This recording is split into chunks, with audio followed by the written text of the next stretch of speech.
할렐루야.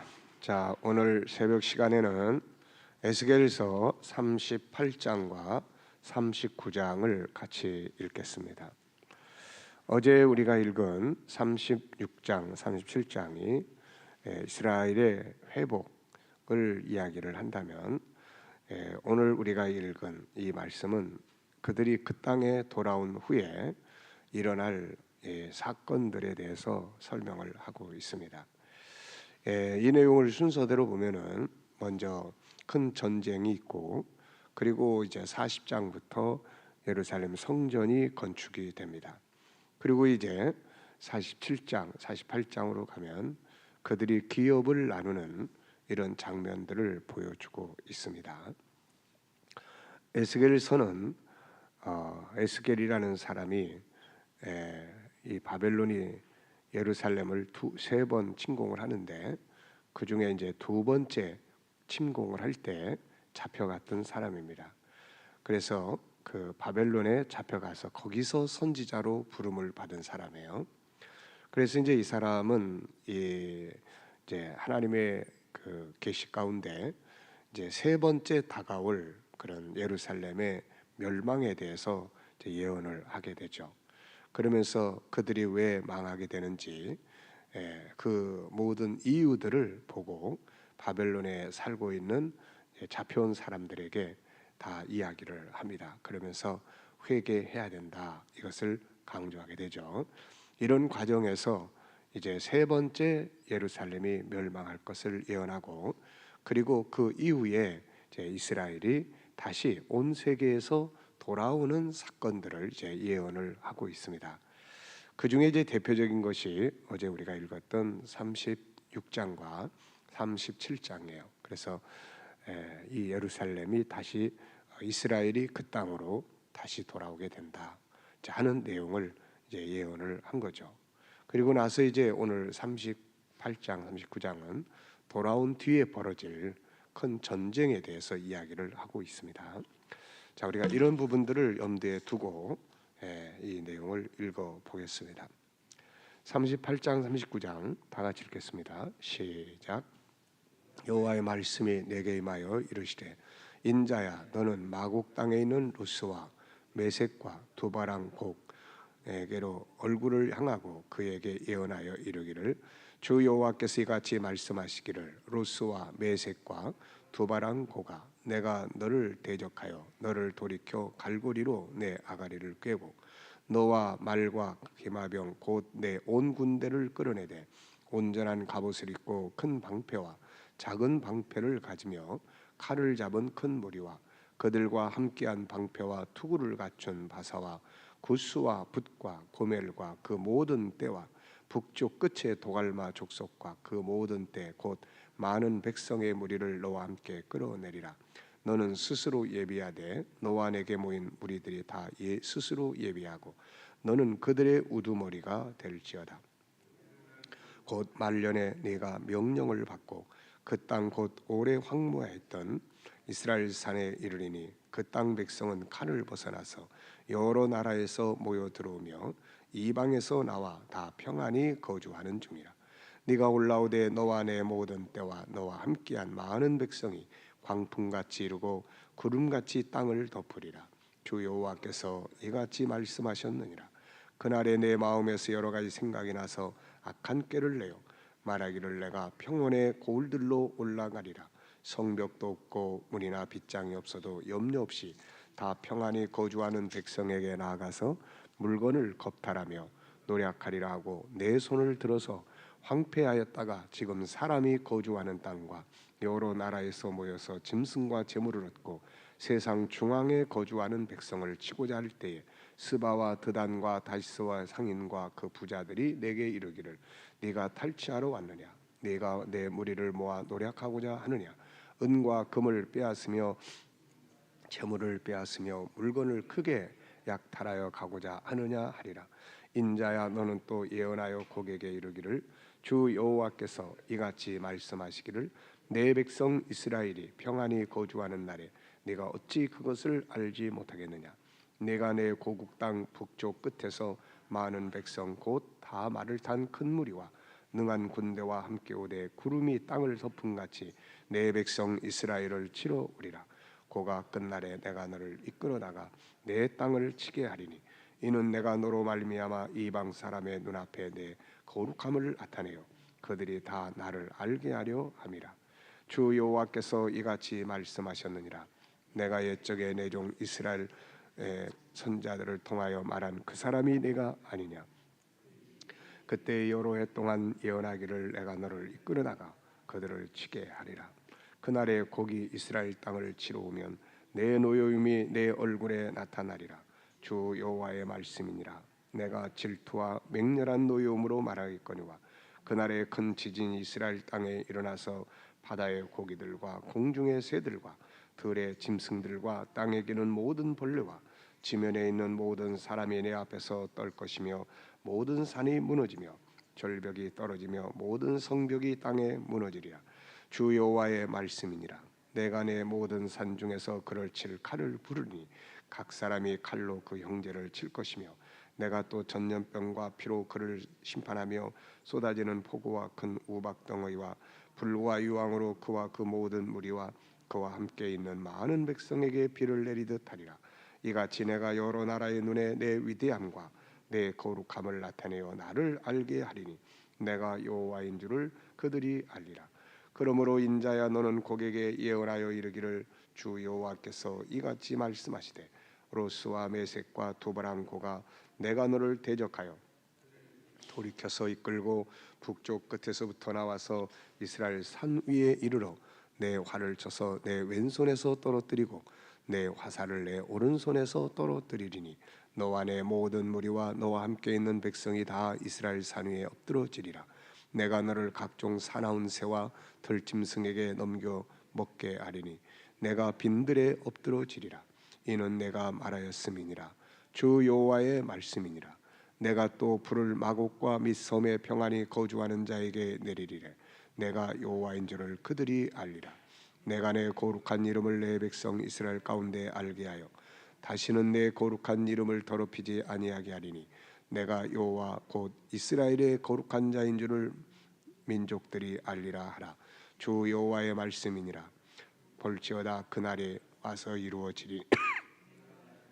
이날이라. 이스라엘 성읍들에 거주하는 자가 나가서 그들의 무기를 불태워 사르되 큰 방패와 작은 방패와 불과 화살과 몽둥이와 창을 가지고 7해 동안 불태우리라.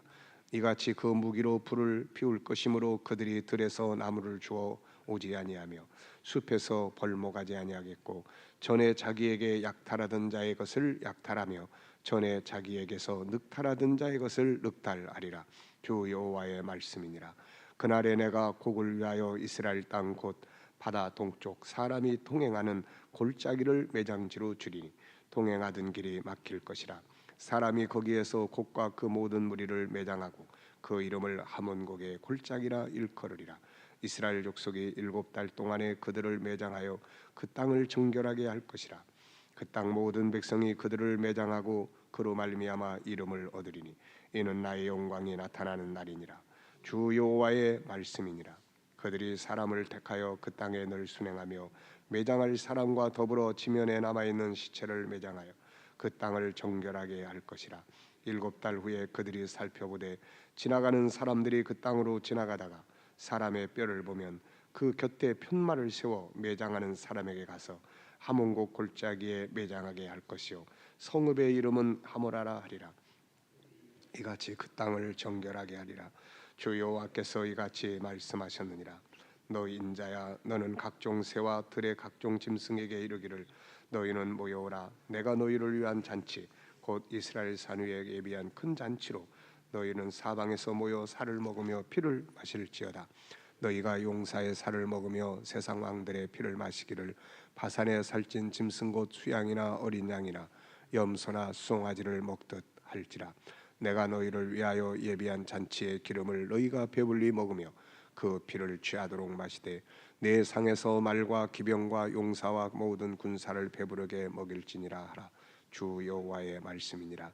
내가 내 영광을 여러 민족 가운데 나타내어 모든 민족이 내가 행한 심판과 내가 그 위에 나타낼 권능을 보리니 그날 이후에 이스라엘 족속은 내가 여호와의 자기들의 하나님인 줄 알겠고 여러 민족은 이스라엘 족속이 그 죄악으로 말미암아 사로잡혀 갔던 줄을 알지라. 그들이 내게 범죄하였으므로 내 얼굴을 그들에게 가리고 그들을 그 원수의 손에 넘겨 다 칼에 엎드러지게 하였으되 내가 그들의 더러움과 그들의 범죄한 대로 행하여 그들에게 내 얼굴을 가리었느니라. 그러므로 주 여호와께서 이같이 말씀하셨느니라. 내가 이제 내 거룩한 이름을 위하여 열심을 내어 야곱의 사로잡힌 자를 돌아오게 하며 이스라엘 온 족속에게 사랑을 베풀지라. 그 땅에 평안히 거주하고 두렵게 할 자가 없게 될 때에 부끄러움을 품고 내게 범한 죄를 이웃치리니 내가 그들을 만민 중에서 돌아오게 하고 적국 중에서 모아 내어 많은 민족이 보는 데서 그들로 말미암아 나의 거룩함을 나타낼 때라.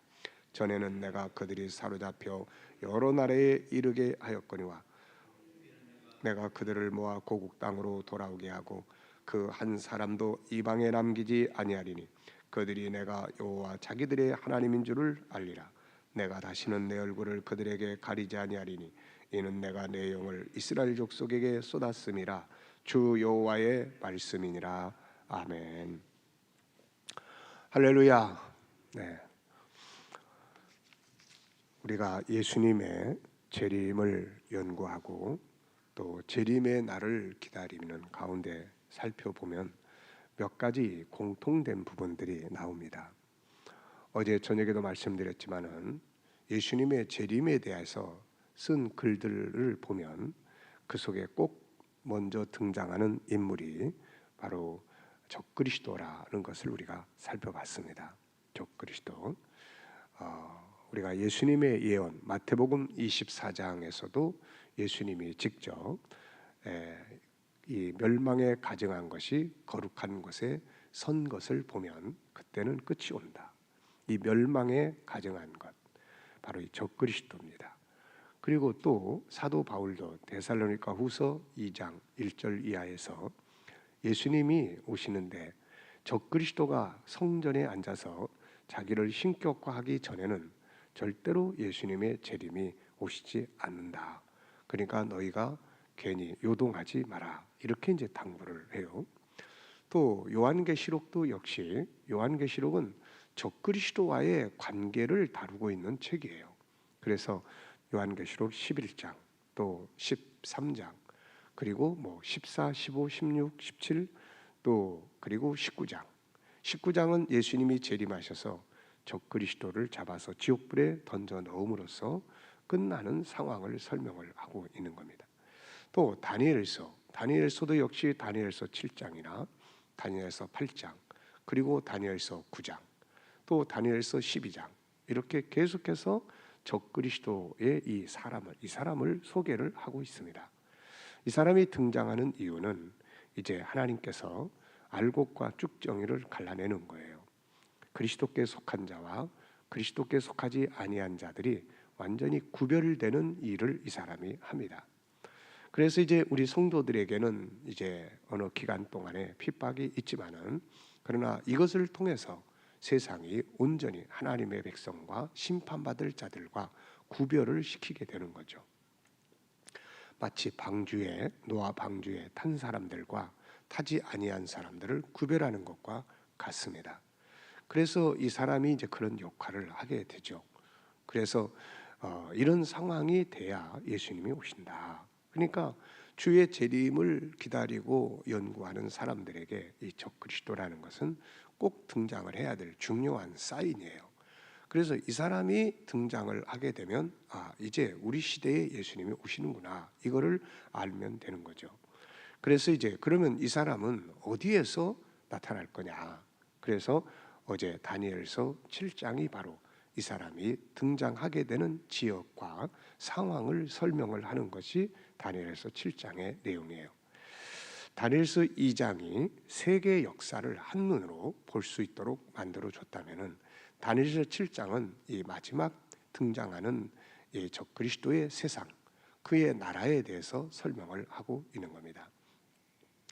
그런데 이제 우리가 또 하나 이렇게 이제 적그리스도가 등장하고 예수님이 재림하시기 전에 또 하나 중요하게 계속해서 등장하는 것이 바로 예루살렘 성전입니다. 예루살렘 성전이에요. 예수님도 이 마태복음 24장에서 15절에서 성전과 적그리스도의 관계를 설명을 했어요. 성전의 거룩한 곳에 이 멸망에 가증한 것이 서게 된다. 그러니까 이 적그리스도가 등장을 할 때는 반드시 예루살렘 성전이 건축이 되어 있어야 한다는 겁니다. 바울 사도가 이야기한 데살로니가 후서 2장에서도 멸망에 가증한 것, 불법의 사람이 성전에 앉아서 자기를 신이라고 이야기를 한다. 그러니까 이 바울 사도도 적그리스도를 이야기할 때에 성전을 이야기를 하고 있단 말이죠. 성전. 그리고 또 요한계시록도 역시 마찬가지예요. 요한계시록 11장에 보면은 성전이 나옵니다. 성전. 그 성전을 중심으로 안에 있는 자들과 밖에 있는 자들을 다 구별해서 하나님께서 이제 그들을 보호하실 자를 보호하시고 이런 내용들을 다루고 있습니다. 그래서 또 다니엘서 9장, 오늘 밤에 살펴보게 될 다니엘서 9장도 마찬가지예요. 다니엘서 9장에서도 역시 성전이 멸망하고 그 성전이 다시 회복되고 그곳에 이제 이 불법의 사람이 거기에 앉아서 언약을 맺게 된다. 이런 이야기를 한단 말이죠. 자, 그러다 보니까 이제 우리가 예수님의 재림을 기다리는 사람들이 반드시 기억해야 될 사인이 바로 이 예루살렘의 성전이에요. 그런데 이 예루살렘 성전의 역사를 그래서 우리가 잘 알아야 됩니다. 어제 아침에도 여러분들에게 나눠드렸던 예루살렘의 역사에 대해서 나눠드렸는데 그걸 여러분들이 잘 기억을 하셔야 합니다. 그래서 이 예루살렘은 본래 이제 아브라함이 이제 가나안 땅에 오면서 하나님이 모리아 산에서 이삭을 제물로 바치게 돼요. 그 이삭을 제물로 바치게 되는데 그 이삭을 제물로 바치게 됐던 그 산, 예수 그리스도가 십자가에 죽게 된 산, 그게 바로 예루살렘 모리아 산이에요. 그래서 여기에 나중에 이제 예루살렘 성전을 짓습니다. 그 사람이 솔로몬이에요. 그래서 이 성전을 솔로몬 성전이라고도 이야기를 합니다. 그래서 이 예루살렘 성전을 중심으로 해서 이제 이스라엘 백성들이 살게 되었던 거고, 그러다가 나중에 나라가 갈라지고 나라가 망하면서 이 솔로몬 성전이 바벨론의 세 번째 침공 때 이 바벨론에 의해서 성전이 불타버리게 됩니다. 그래서 제 첫 번째 성전이 불타버린 거예요. 그리고 난 다음에 이제 그들이 바벨론에서 70년 동안 있다가 다시 돌아옵니다. 그래서 다시 돌아와 가지고 수룹바벨과 여호수아 수룹바벨에 의해서 이 성전이 다시 건축이 돼요. 이 상황에 대해서 에스라서에서 설명을 합니다. 그래서 이제 이 성전을 우리가 두 번째 성전, 제2의 성전이다 이렇게 이야기를 해요. 그러면 이제 제2의 성전이 지금까지 계속 남아 있어야 되는데 이 성전이 역시 이제 없어져 버리죠. 그래서 예수님이 세상에 초림하셨을 때는 바로 이 두 번째 성전이 있었던 시절이에요. 이 성전이 헤롯 왕의 그 보수 공사로 인해서 가장 아름답게 만들어져 있을 때입니다. 그래서 제자들이 그 성전의 대리석, 돌들을 자랑할 정도였죠. 그런데 예수님이 이 성전이 무너진다. 그래서 이 두 번째 성전이 무너진다고 예언을 하셨는데 그게 이제 서기 70년에 로마에 의해서 이 두 번째 성전이 다 무너져 버리고 말았습니다. 자, 그래서 이제 두 번째 성전이 무너지니까 이제 이 땅에 이 예루살렘 성전이 없어져 버린 거죠. 그리고 이제 600년대에 들어서서 등장한 이슬람에 의해서 지금의 그 예루살렘 그 땅에는 바로 뭐가 있습니까? 이제 이슬람 사원이 만들어져 있는 거예요. 그래서 우리가 예루살렘을 보면 황금의 돔이 있습니다. 그게 이제 이슬람 사원이에요. 그래서 이슬람 사원이 딱 버티고 있는 겁니다. 자, 그런데 이제 문제가 뭐냐? 바로 이 이스라엘 사람들이 그 땅에 돌아오게 된 거예요. 그 땅에 돌아오면서부터 원래 살고 있던 팔레스타인 사람들과의 분쟁이 일어나지 않을 수가 없었던 거죠. 자, 그런데 이제 성경은 마지막 시대를 다룰 때 항상 이 성전을 다루고 있어요. 그래서 이 성전이 다시 이루어지게 된다. 그리고 이게 희한하게도 대부분의 나라들이 망해 없어지면 그 나라의 뒤를 다시 잇기가 쉽지가 않아요. 특히 2000년이 지난다. 2000년 동안 이 2000년 동안 지나면데 그 백성들이 그 땅에 돌아온 거예요. 이스라엘 사람들이 그 땅에 돌아옵니다. 그 사람들의 간절한 꿈은 그 자리에 성전을 짓는 거예요. 제가 천국운동의 다큐멘터리를 찍기 위해서 예루살렘에 갔을 때 거기에 랍비들, 또 예루살렘 통곡의 벽 앞에서 기도하는 사람들 다 만나서 이제 인터뷰를 합니다. 메시아가 올 걸 믿느냐, 이곳에 성전이 건축될 걸 믿느냐. 그 사람들은 다 그걸 믿고 있어요. 그리고 다 그걸 기다리고 있습니다. 그 지금 통곡의 벽 밑으로 옛날 헤롯 왕 시대에 이 성전으로 들어가던 그 지하에 이제 성전 터들이 발굴이 돼가지고 그게 지금 이제 개방돼서 사람들이 그 속에 들어가요. 그러면 이제 그 안에 들어가면은 거기서 지성소로 들어가는 통로의 길이 있습니다. 근데 거기에 가면 그 지성소로 들어가는 그 통곡 지하에 그 다 이제 지금은 자 벽이죠 이게. 거기다 다 손을 대고 거기 가서 기도를 해요. 뭐 남녀노소 군인 뭐 할 것 없이. 이게 뭐예요? 언제 우리가 이 지성소에 들어가서 하나님을 뵐 수 있겠습니까? 그거 놓고 기도하고 있는 거예요. 그러니까 그 역사가 지금 이 역사가 그대로 살아 있는 거예요. 이게 뭐 없어져 버린 게 아니라 이 역사가 그대로 살아 있는 겁니다. 이게. 그래서 그들의 이제 이런 간절한 꿈이 이런 예언들을 통해서 이제 나타나게 되는 거죠. 그래서 어느 날인가 예루살렘이 건축이 되는데 이 과정을 지금 에스겔이 예언을 하고 있는 거예요. 그래서 이 에스겔서 40장의 성전이 건축이 되는데 그렇다면 이 성전이 도대체 뭐냐? 그래서 학자들은 이제 그러면 이게 바벨론에서 돌아온 이후에 이 건축한 제2의 성전이냐? 이건 아니다. 규모나 이 모든 것들이 다르다. 그럼 이건 아니다. 그럼 이건 뭐냐? 그래서 어떤 사람들은 천년왕국 때 건축될 성전이다. 뭐 이렇게 뭐 이야기하는 분도 있고 다양하게 해석을 합니다. 그런데 어쨌든 우리는 이 내용을 보면서 아, 성전이 건축이 되는 시기가 오는구나 이게. 그런데 이 사이에 뭐가 끼어 있냐면은 이 전쟁이 끼어 있는 거예요. 전쟁. 그래서 오늘 읽은 우리가 이 38장과 39장, 그러니까 36장과 37장에서 이제 이 회복이 되고, 그리고 나서 40장에 성전이 건축이 되고, 그리고 나서 이제 47장, 48장에 가서는 이 사람들이 기업을 나눠요. 이게 이제 이스라엘 민족의 앞으로 펼쳐질 역사입니다. 그래서 이제 우리는 지금 이들을 보면 이게 하나의 이정표예요. 우리가 어느 목표를 향해서 갈 때 거 오다 보면은 큰 건물이 보일 거예요. 뭐가 보일 거예요. 뭐 이런 거 있잖아요. 그 이정표거든요. 목적지를 알게 해주는 이정표예요. 그래서 적그리스도가 등장을 한다. 그가 일하게 될 그의 나라가 세워진다. 이게 중요한 이정표예요. 예루살렘 성전이 건축이 된다. 이게 아주 중요한 이정. 이제는 코앞에 있는 거예요. 예를 들어서 뭐 우리 교회를 찾아오게 하면 아 옆에 나 지금 가운동 그 초등학교 옆에 있어요. 그러면 우리가 뭐라 그럽니까? 그 사람이 초등학교 옆에 있어요. 그럼 우리 뭐라 그래요? 아, 다 왔어요. 바로 그 옆에 있어요. 우리 교회가. 이렇게 이야기하는 거예요. 그러니까 적그리스도가 등장을 한다. 그리고 그의 나라가 세워진다. 그리고 이스라엘이 이 성전이 건축이 된다. 그러면 이제 예수님이 이제 곧 와요. 곧 우리 시대에 옵니다. 우리 시대에. 이렇게 이야기를 할 수가 있게 되는 거예요. 이해됩니까? 자, 그러다 보니까는 이제 이 사인. 그렇다면은 이 성전을 건축을 하려면은 이게 뭔 일이 벌어져야 됩니까? 그 백성들이 와야 돼요. 그 백성들이 그 땅에 와야 된다고요.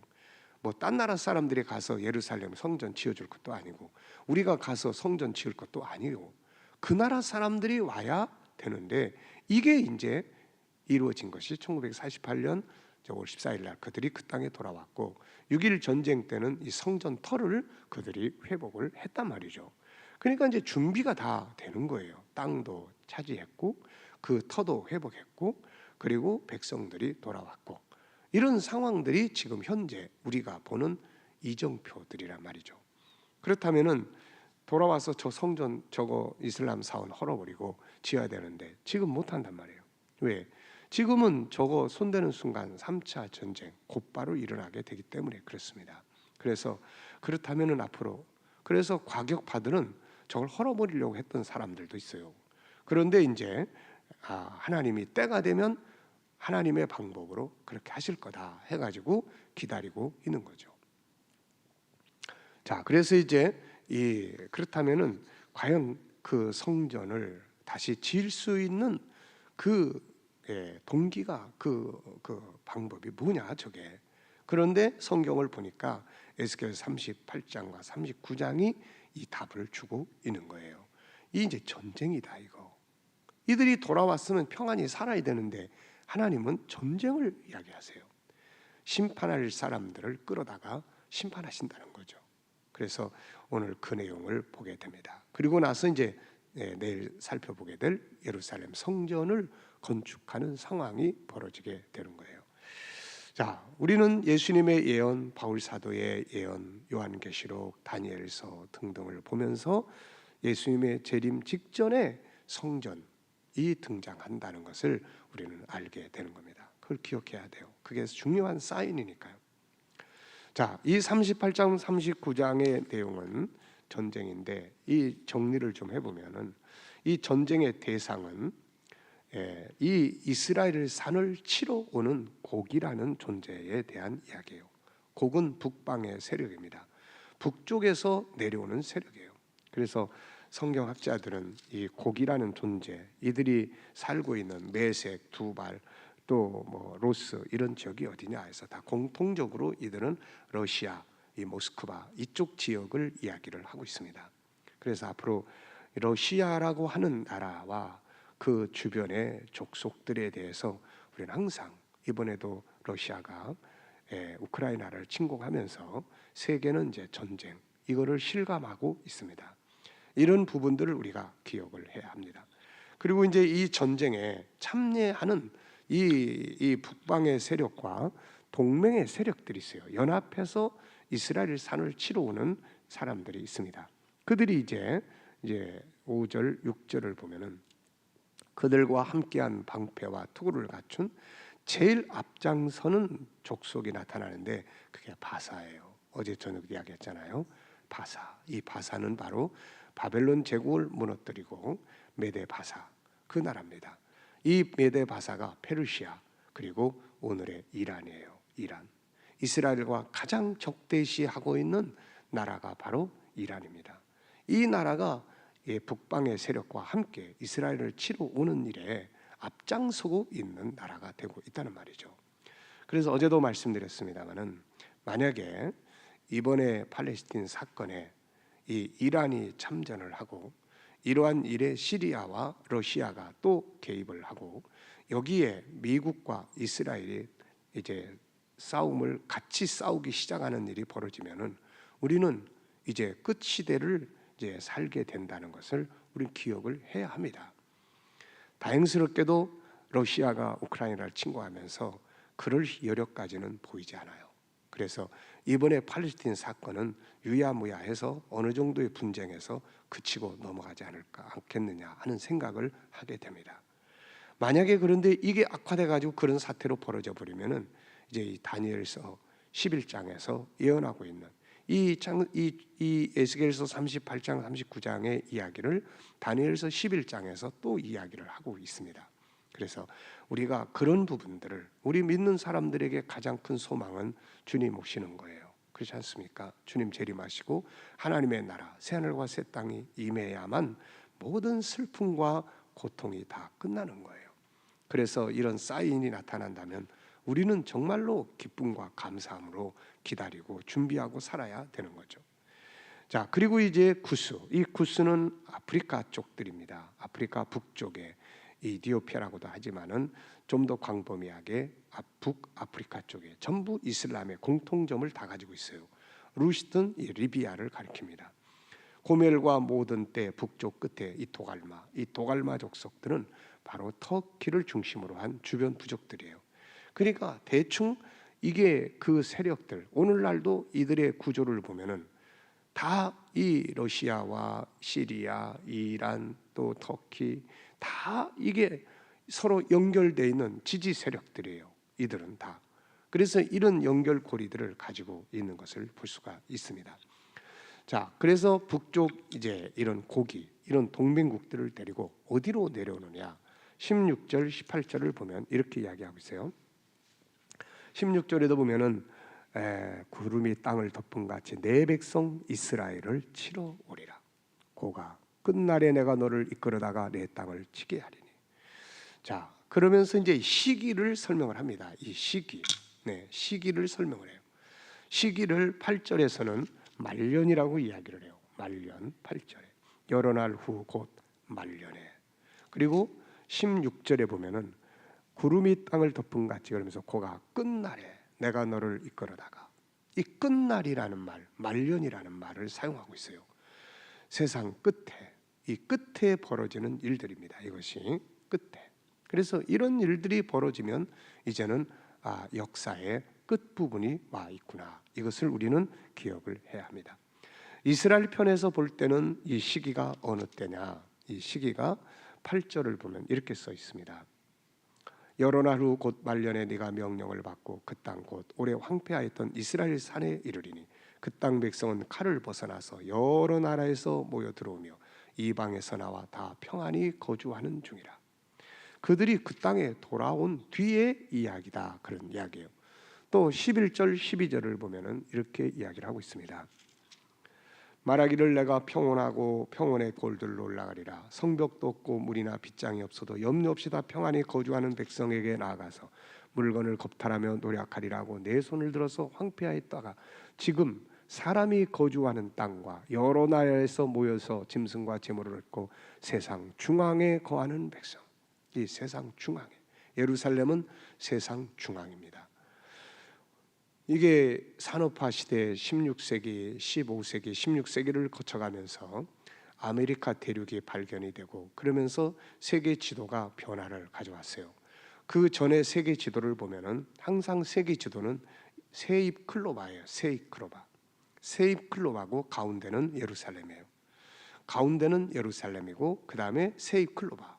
유럽, 아시아, 아프리카 이런 구조로 이루어져 있어요.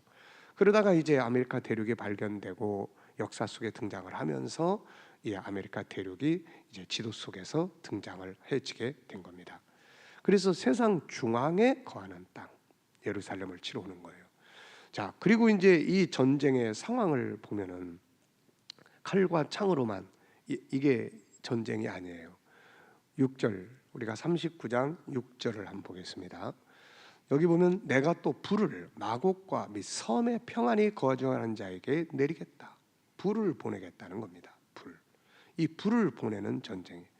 에스겔 시대에 이런 예언은 미래적인 것인데 그때 당시에 뭐 불이 이 마곡과 섬, 육지에서 섬으로 불이 날아가는 이런 것들은 상상할 수가 없었던 것이죠.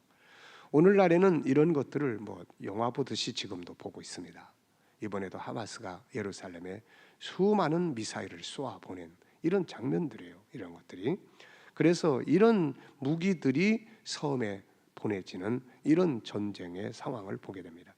이 끝은 이렇게 돼 있어요. 결국 38장 19절로 29절을 보면은 하나님께서 심판을 하시는 전쟁이에요.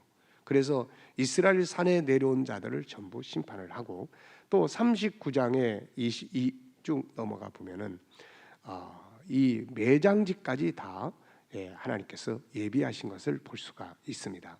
그래서 11절 39장 11절에 보면은 이스라엘아 그날에 내가 곡을 위하여 이스라엘 땅 곧 바다 동편, 이 바다는 지중해입니다.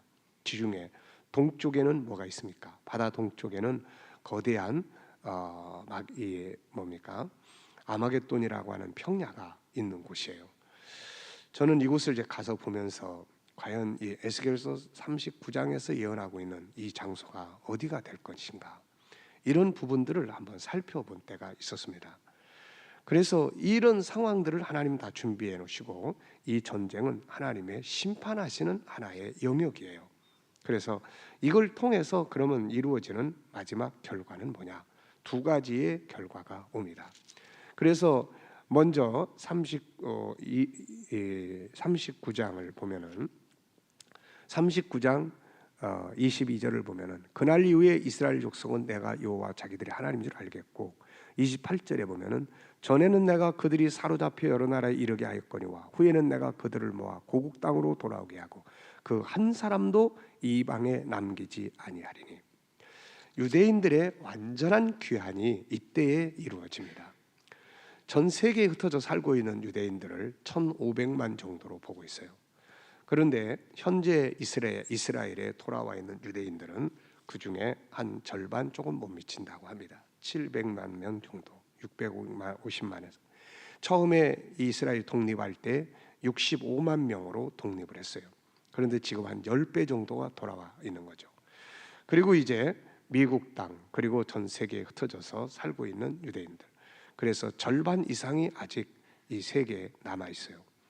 이들이 지금 이 전쟁 이후에 그들이 그 땅으로 다 돌아간다는 것입니다. 그래서 하나는 유대인들의 완전한 귀환이 이때에 이루어지게 될 거예요. 그러면 이제 그들이 돌아오면 이제 뭘 해야겠습니까? 뭐가 있어야 중심이 됩니까? 어차피 유대인들은 성전이 건축이 되면 1년에 3번은 세계 어느 곳에 있든지 무조건 다 가서 세계의 절기를 지키도록 법이 규정되어 있습니다. 그래서 그런 상황들이 앞으로 벌어지게 되는 거예요. 이때는 유대인들에게 있어서는 황금 시대가 도래하게 됩니다. 그래서 이런 상황들을 펼쳐가게 돼요. 우리 이방인들에게는 어떤 문제들이 벌어집니까? 이러한 상황에서 우리가 38장 먼저 38장 보시면은 16절을 보면 이렇게 말씀하고 있어요. 이 전쟁 끝날에 내가 너를 이끌어다가 내 땅을 치게 하리니 이는 내가 너로 말미암아 이방 사람의 눈앞에 내 거룩함을 나타내요. 모든 이방 사람들 앞에 하나님을 나타내게 됩니다. 하나님을 나타내요.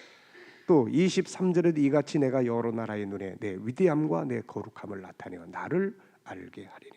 우리는 이것을 이스라엘 땅끝까지 마지막 복음이 전파되는 시기로 봅니다. 이런 상황들 속에서 이슬람의 세력이 무너질 세력이 무너지고, 그러면서 복음이 마지막 복음 운동이 온 세계 속에서 펼쳐져요. 모든 이방인들이 하나님을 알게 되는 일들이 벌어지게 되는 거예요.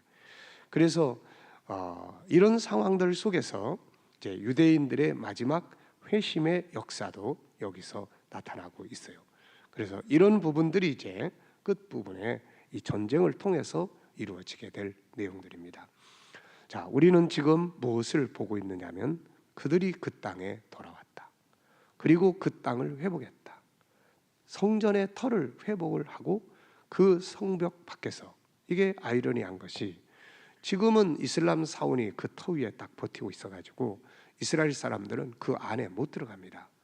그래서 그 성벽 바깥에서만, 통곡의 벽 앞에서만 맨날 기도하고 있는 거예요. 그리고 그 성전 속에는 이 팔레스틴 사람들이 들어가서, 이슬람 사람들이 들어가서 자기들의 예배를 드리고 있는 겁니다. 여기에 이스라엘이 들어가면 또 분쟁이 일어나고 또 싸우고 막 이런 문제들이 지금 반복되고 있는 거예요. 우리는 지금 이 상황을 보고 있고, 지금 이런 일들이 앞으로 이런 전쟁이 벌어지고 이런 것들을 위해서는 역사의 속에서도 많은 변화가 필요한데, 어제 저녁에도 말씀드렸지만은 제가 처음에 목사가 되고 선교를 시작을 할 때, 지금부터 그게 벌써 이제 30년 전이 됐네요. 벌써 20년, 30년 전. 그때는 공산주의가 붕괴되면서 세계가 경제화의 물결이 거세게 일어났어요. 그래서 세계가 경제 부흥이 일어나고, 그 경제 부흥이 사람 살기 좋은 세상을 만들어야 되는데 아이러니하게도 전쟁 준비에 다 골몰하고 있습니다. 마치 무서운 파도가 몰아치는 것처럼 지금은 평화의 시대가 아니라 그야말로 서로를 어떻게 하면은 경멸시켜 버릴 것인가에 대한 그런 상황에 골몰하는 시대 속으로 지금 빠져들어가고 있습니다. 우리는 이런 시대 속에서 벌어지는 전쟁들을 지금 예고편처럼 보고 있는 거예요. 앞으로 이런 상황들이 우리 앞에 벌어지는 시간이 온다. 이런 속에서 우리는 어떤 믿음을 가지고 살아야 하고, 오늘의 삶은, 우리의 가정은, 우리의 자녀들은, 또 우리들의 직장과 비즈니스와 경제적인 부분들은 어떻게 관리를 해야만 안전하게 갈 수 있을 것인지, 이런 부분들에 대해서 지혜를 가지고 살아야 될 것입니다.